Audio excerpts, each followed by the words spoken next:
Hi friend, good morning সকলকে। আমি কাকুলিকা চলে এসেছি নতুন একটা রান্নার রেসিপি নিয়ে। এটা হচ্ছে রিঠা মাছের কষা তরকারি।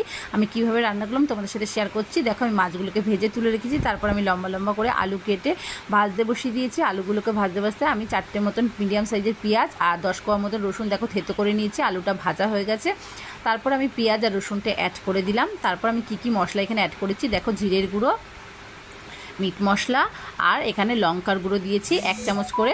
তারপর দেখো এটা জলে গুলে রেখে দিয়েছি।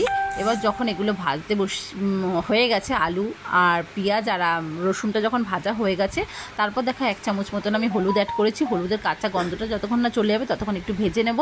তারপর আর এটা যখন ভাজা হয়ে গেছে হলুদ দেওয়ার পর, তখন আমি মশলাটা যেগুলো দিয়েছি গুঁড়ো মশলা, এগুলো জল দিয়ে গুলে রেখেছি, সেটা আমি অ্যাড করে দিলাম। এটা একটু কষাতে থাকবো, কারণ এটা কাঁচা গন্ধ চলে যাওয়া পর্যন্ত একটু কষাতে হবে।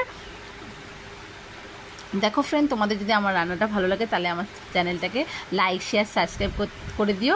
আর কমেন্ট করতে ভুলো না, কোথা থেকে দেখছো সেটা মেনশন করো। আর যদি একাত্ম খুবই খারাপ লাগে তাহলেও সেটা আমাকে মেনশন করে জানিও। দেখো, তারপর এটা কষানো হয়ে গেছে। তারপর আমি এখানে 1 চামচ মতো লবণ দিয়েছি, যে যা স্বাদ মতো লবণ ব্যবহার করবে। এটা একটু নাড়িয়ে আমি এখানে 1 গ্লাস মতন জল ঢেলে দেবো।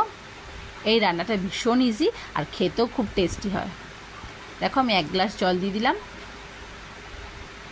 তারপর ঝোলটা যখন ফুটে উঠবে তখন আমি যে ভাজা মাছগুলো রেখে দিয়েছি সেগুলো এক এক করে দিয়ে দেবো। দেখো, ঝোলটা অলরেডি ফুটে গেছে। তারপর আমি এখানে ভাজা মাছগুলো অ্যাড করে দিলাম।